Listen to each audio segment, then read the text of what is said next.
Padre amado y eterno Dios, Señor, expresamos nuestra adoración, nuestra gratitud, nuestra alabanza desde temprano, Señor.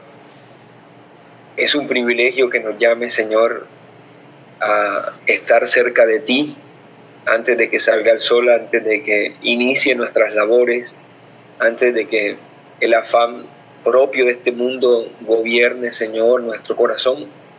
Te agradecemos por permitir que apartemos estos espacios para ti, Señor. Muchas gracias.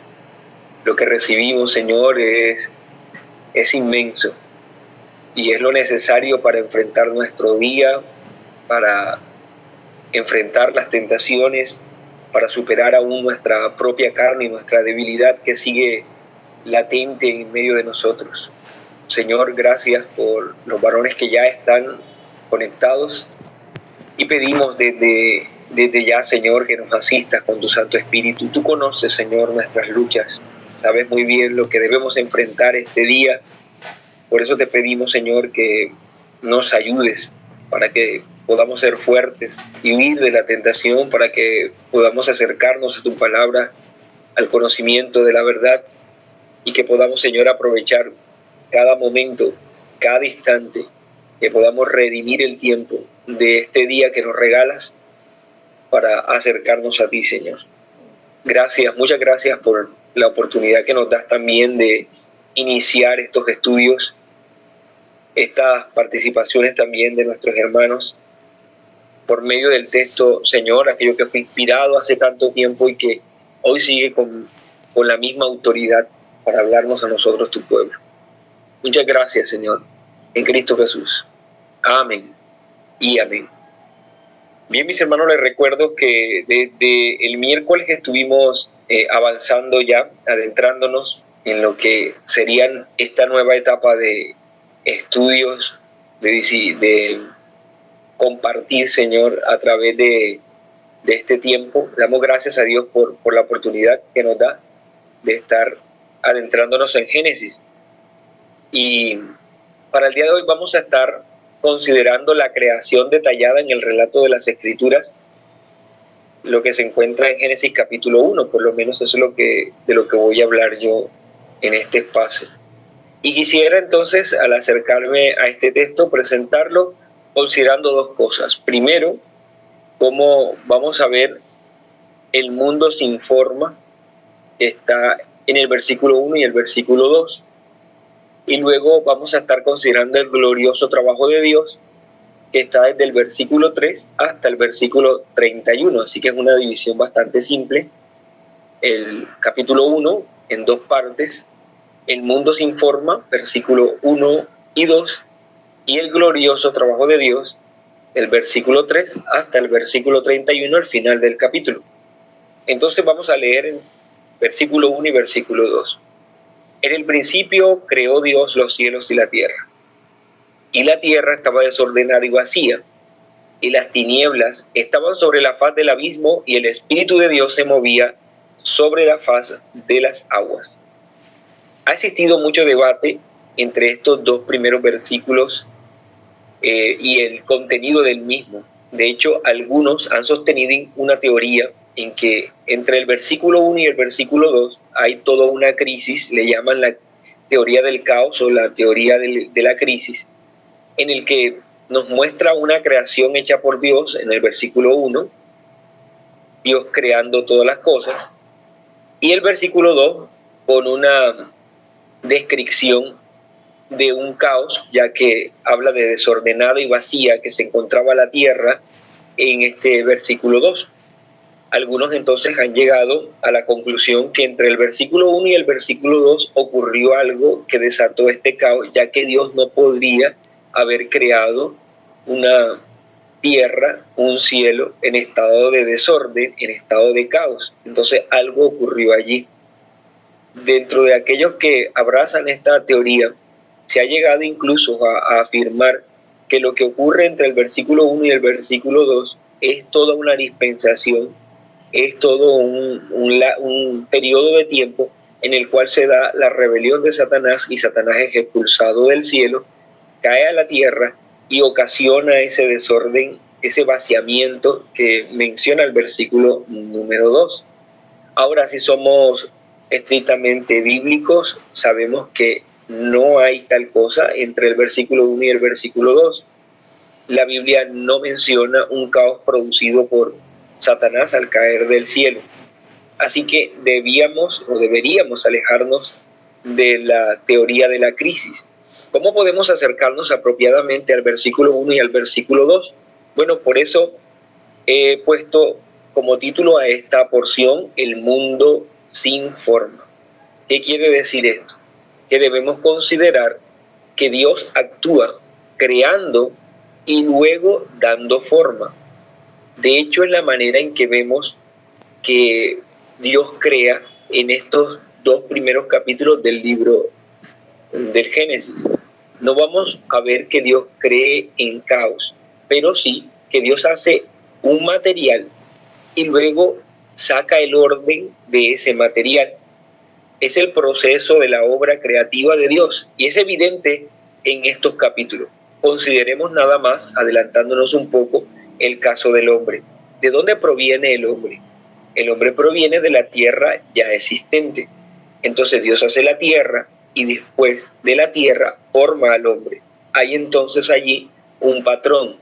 Dios crea y luego da forma. Otro ejemplo, ¿de dónde sale Eva? Eva es tomada del costado del hombre. Entonces, el hombre ya existe y Dios le da forma a la mujer a través de lo ya existente, en este caso, el hombre.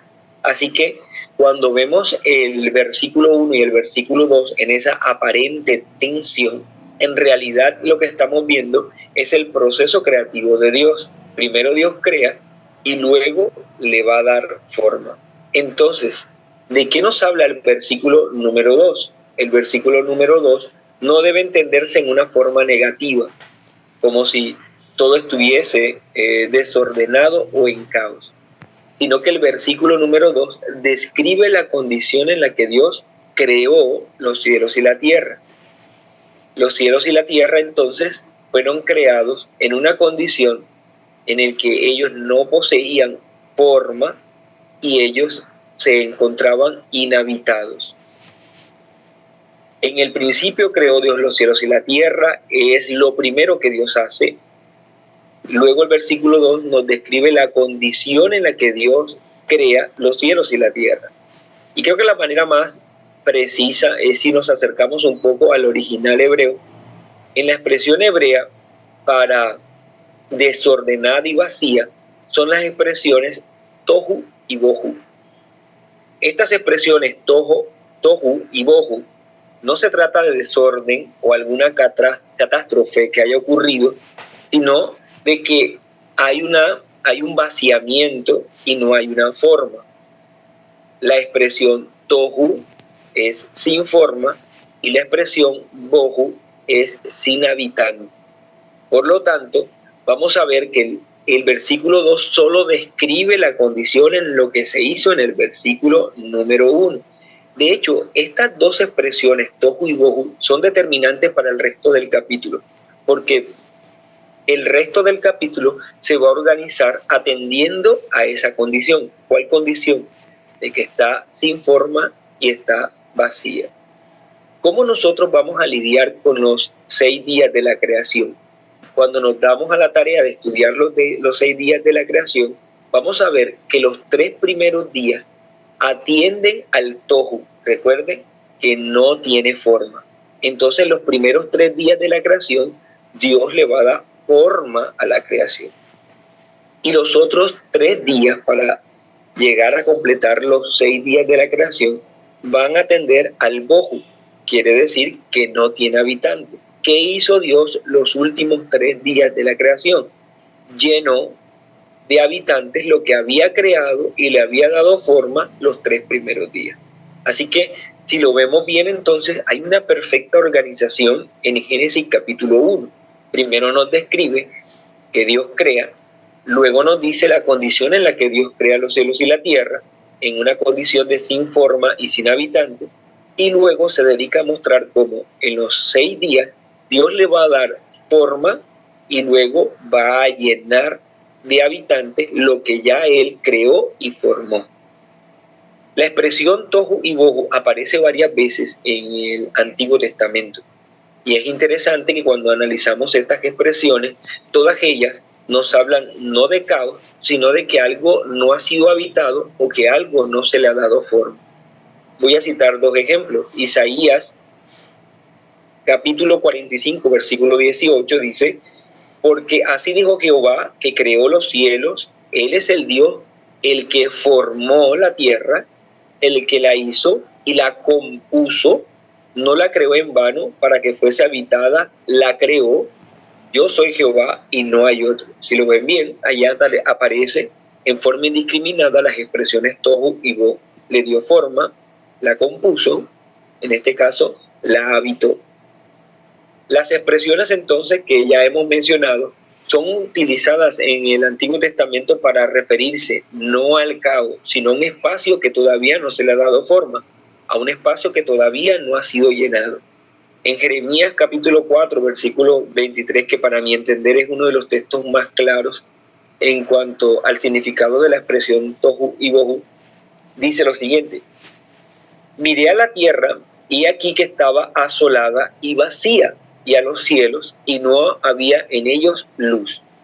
Entonces, no se trata de una tierra caótica, sino una en la que todavía no había nada, no había luz, no había seres que la habitaran.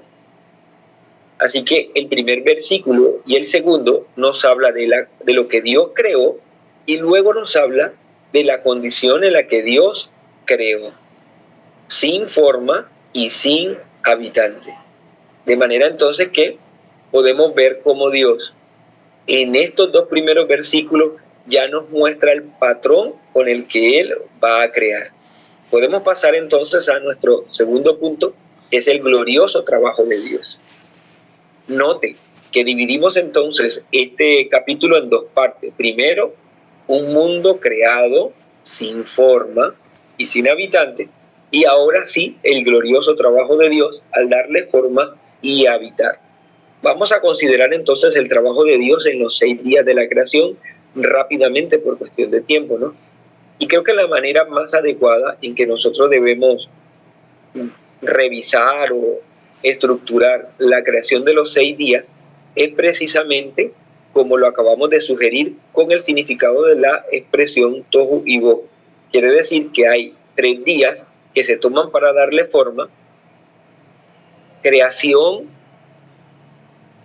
y forma están en los días 1, 2 y 3, y luego los días para poblar lo creado que están en los días 4, 5 y 6.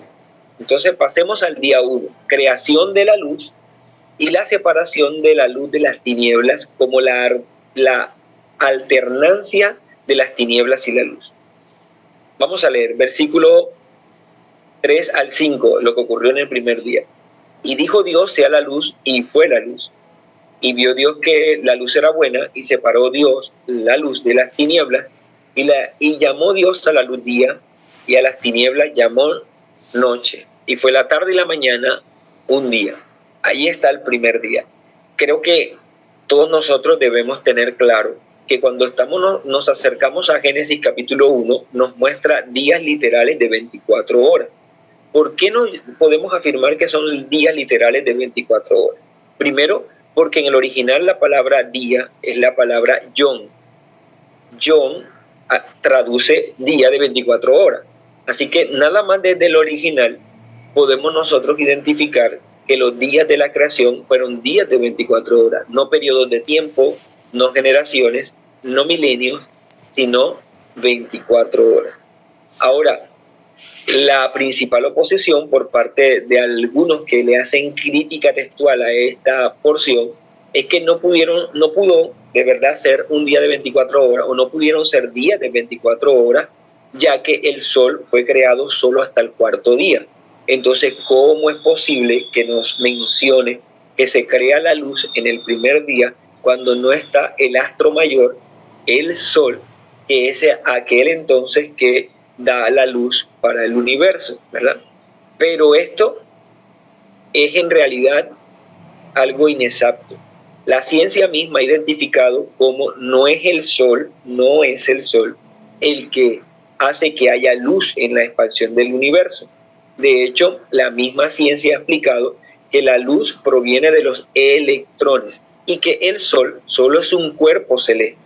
Es uno que en este caso posee luz, pero no es que cree la luz. Así como nosotros vemos un foco y un foco en sí mismo no crea la luz. El foco solamente comparte, irradia, comunica, nos deja ver lo que en él luego se le va a dar, que es luz. Entonces el sol tiene la capacidad de iluminar, pero no de crear luz.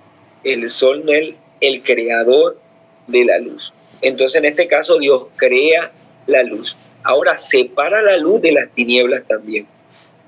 Y al separar la luz de las tinieblas, Dios va a darle continuidad a esta separación. Si lo ven bien, entonces el texto nos menciona que Dios llama a la luz día y a las tinieblas noche. En el primer día, entonces, ¿qué se hace? Se hace la luz y vemos que Dios separa la luz de las tinieblas y empieza de una vez una dinámica constante hasta nuestros días. Luz, tiniebla. Por lo tanto, día, noche. Dios está estableciendo el ciclo que nosotros conocemos, incluso es llamado ciclo circadiano. Empieza de una vez ese ciclo interminable de luz y oscuridad, que va a hacer posible incluso la vida en nuestro planeta Tierra. Sabemos que lo necesitamos los seres humanos, la vegetación, los animales, necesitamos tanto la luz como la oscuridad. Pasemos al día 2. El día 2 podemos llamarle la separación de las aguas. Leo, versículos 6 al 8. Luego dijo Dios, hay expansión en medio de las aguas y separe las aguas de las aguas. Hizo Dios la expansión y separó las aguas que están debajo de la expansión de las aguas que están sobre la expansión, y fue así. Y llamó Dios a la expansión cielo, y fue la tarde y la mañana el día segundo. Aquí es digno de resaltar algo, y es que nos habla este texto de dos tipos de agua. Si ustedes lo ven bien, se nos dice entonces que ahora Dios está ordenando, así como ordenó la luz, separando la luz de las tinieblas, Dios ahora va a ordenar las aguas. ¿Cómo ordena las aguas? Unas aguas, en este caso, son ordenadas por Dios al ser llevadas hacia arriba, y esto debe entenderse como la expansión celeste, las nubes en el firmamento. Ahora no podemos nosotros pensar que se trata de una bóveda en el espacio con agua en el sentido líquido absoluto. Todos nosotros que fuimos a la escuela sabemos que el agua posee distintos estados. Estado líquido, estado gaseoso, y eso es lo que también nos enseñan en la escuela. Entonces, arriba hay agua. No se trata del mar de cristal en el cielo como lo ve Juan, sino simplemente de la expansión de las aguas, y así es denominada. Ahora la otra es la que nosotros entendemos como los mares, que luego vamos a verlo, como el océano, el agua que va a estar en la tierra. Así que hay una separación. Dios sigue dándole forma. Podemos entonces pasar al día 3. Ahora viene la separación del agua de la tierra seca y la creación de la vegetación. Voy a leer desde el versículo 9 hasta el versículo número 13. Dijo también Dios, júntense las aguas que están debajo de los cielos en un lugar y descúbrase lo seco, y fue así. Y llamó Dios a lo seco tierra, y a la reunión de las aguas llamó mares, y vio Dios que era bueno. Después dijo Dios, produzca la tierra hierba verde, hierba que dé semilla, árbol de fruto que dé fruto según su género, que su semilla esté en él sobre la tierra, y fue así.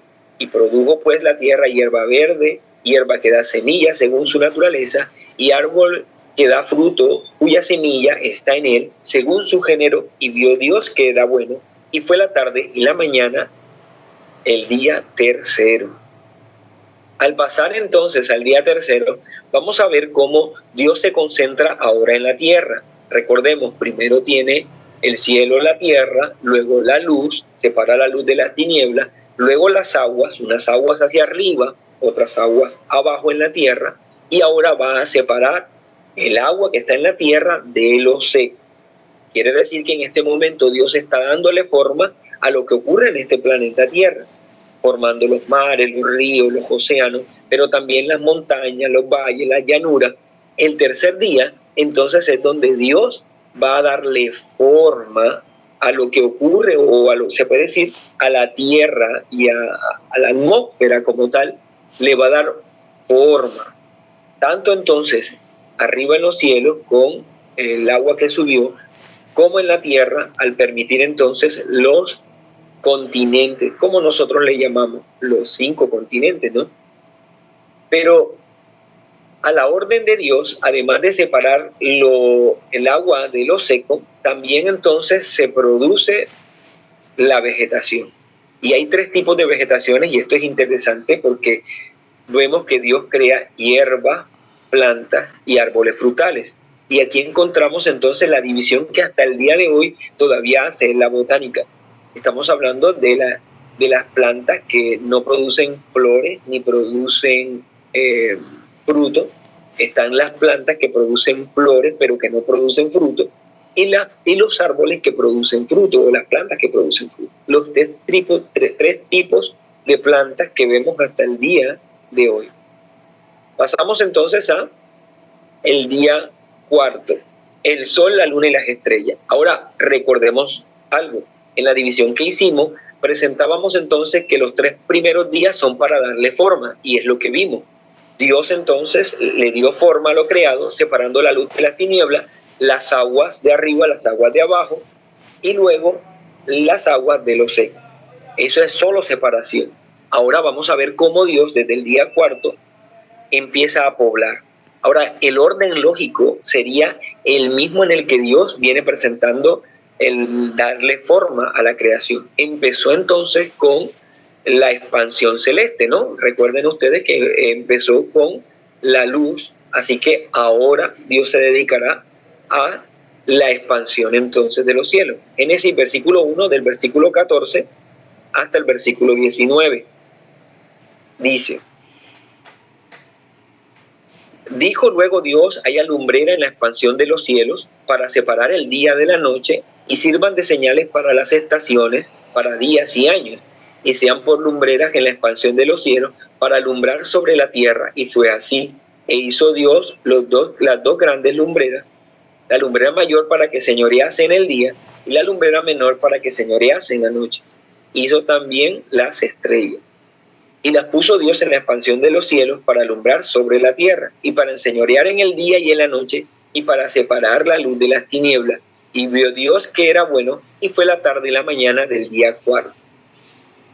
De manera que ahora encontramos cómo Dios va a empezar a llenar lo que ya formó. ¿Y cómo empieza a llenar? Pues en el cielo crea lo que él llama las lumbreras, lo que nosotros debemos entender como los cuerpos celestes. Todo aquello que flota en el espacio. Y esto es determinante para nuestro creacionismo. El planeta Tierra no viene a ser entonces uno, digamos, de tanto de la creación. De hecho, podemos decir que Dios, en su forma de crear, primero crea el planeta Tierra y luego crea los otros planetas, aquello que está por fuera del planeta Tierra. Todo lo que está por fuera es creado en el cuarto día. Y esto es lo que enseña el texto, ¿no? Y vemos creando entonces los planetas, y podemos considerar todo lo que Dios crea por fuera con un propósito. Primero, dividir el día y la noche. Segundo, servir de señales para el paso del tiempo.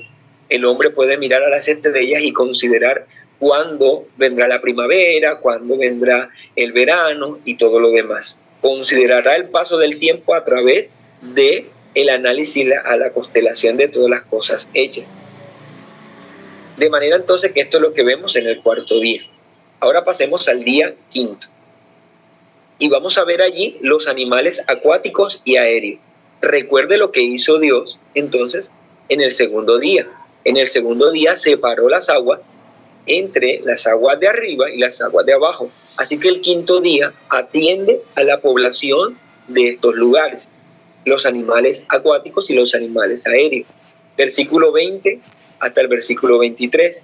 Dijo Dios, produzcan las aguas seres vivientes y aves que vuelen sobre la tierra, en la abierta expansión de los cielos, y creó Dios los grandes monstruos marinos y todo ser viviente que se mueve, que las aguas produjeron según su género, y toda ave alada según su especie. Y vio Dios que era bueno, y Dios los bendijo, diciendo: fructificad y multiplicaos, llenad las aguas en los mares, multiplíquese las aves en la tierra. Y fue la tarde y la mañana, el día quinto.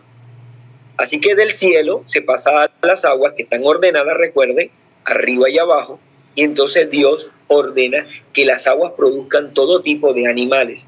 De las aguas provienen los animales acuáticos y los animales aéreos. Esto es lo que ocurre en el quinto día, ya hay seres vivientes.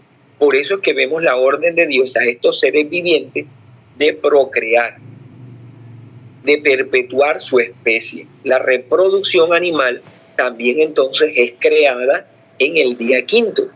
Y note que no hay mutación, no hay salto de especie a especie, sino que cada especie va a perpetuarse a través de la reproducción.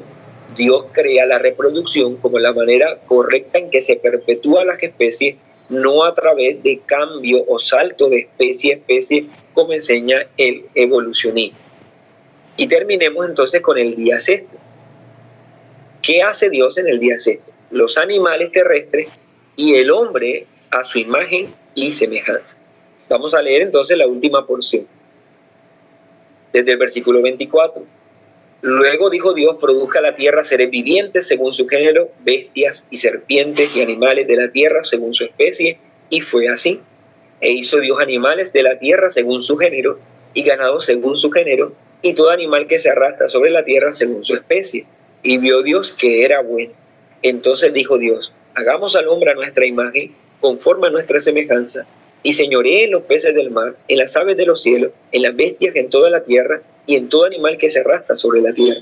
Y creó Dios al hombre a su imagen de Dios lo creó, varón y hembra los creó. Y los bendijo Dios, y les dijo: fructificad y multiplicaos, llenad la tierra, y sojuzgadla, y señoread en los peces del mar, en las aves de los cielos, y en toda la bestia que se mueve sobre la tierra. Y dijo Dios: he aquí, os he dado toda planta que da semilla, que está sobre la tierra, y todo árbol en el que hay fruto, que da semilla, os serán para comer. Y a toda bestia de la tierra, y a todas las aves de los cielos, y a todo lo que se arrastra sobre la tierra, en que hay vida, toda planta verde le será para comer. Y fue así. Y vio Dios todo lo que había hecho, y era bueno y en gran manera. Y fue la tarde y la mañana en el día sexto. Mis hermanos, ¿qué podemos decir de este día sexto? Pues que Dios crea, por un lado, los animales terrestres, y por otro lado, el hombre como imagen y semejanza suya. En el caso de los animales terrestres podemos considerar que hay tres grupos, tal como vimos también en la vegetación. Vemos tres grupos de animales, y son los mismos que vemos en medio, digamos, de la zoología el día de hoy. Estamos hablando de animales cuadrúpedos, de animales bípedos y de animales rastreros. No hay evolución, es lo mismo que Dios ha creado desde el comienzo, lo que vemos el día de hoy. De manera que entonces la tierra ya está poblada por la flora y por la fauna, animales en el aire, animales en el agua, animales en la tierra. Hay todo un ecosistema perfecto creado por Dios. Y luego lo que vemos es el hombre creado a imagen y semejanza de Dios. El hombre puesto, como lo ven ustedes, como la cúspide de la creación, porque él es puesto para gobernar el resto de la creación.